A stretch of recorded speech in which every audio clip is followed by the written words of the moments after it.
Good morning mga kababayan. Nandito tayo.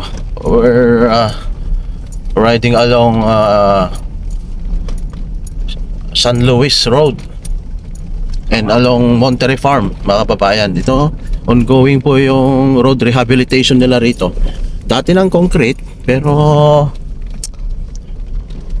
luma na at sira-sira na, kaya nagkaroon ito, bine-maintain nila para mapaganda ulit mga kababayan. So rehabilitation. Ito yung Monterey Farm, napakaluwang po nito. Alright. Yan mga kababayan, no? Napakaluwang, binutas-butasan. Maraming mga project kasi ang ilalagay dito sa may Monterey Farm. Hindi natin alam yung mga plano rito, pero alamin natin doon sa City Hall kung ano yung mga plano rito mga kababayan. Mga initial na sinasabi nila airport or papatayo ng City Hall. Hindi natin alam, hindi pa verified mga kababayan kung totoo nga. Pero nakikita natin dito may mga improvements na dito sa loob mga kababayan Ito sa loob kita natin.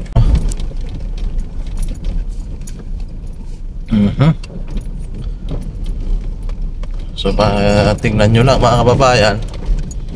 Ayan.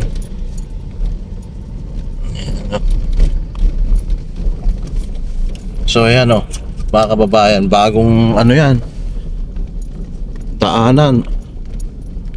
Parang 4 lane Parang 4 lane, maluwang na daanan mga kababayan ang ginagawa dito sa loob mismo ng Monterey Farm, pag-aari ng San Miguel Corporation.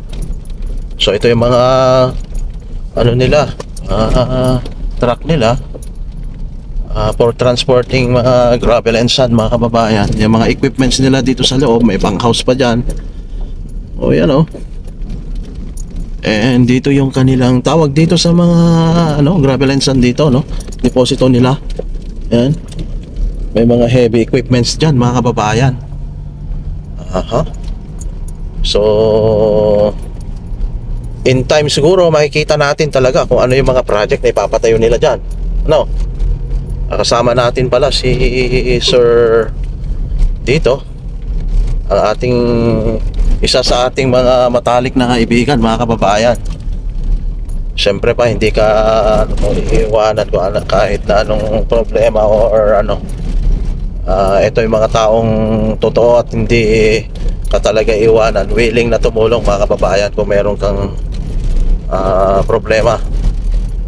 So ito, nandito na tayo sa may Barangay San Luis at may dala dala fishing net mga kababayan. Hahagis mo lang yon, makakakuha ka kapag natsyempohan mo na merong isda. Talaga ng makakahuli ka ng isda. Right, ito na Barangay San Luis.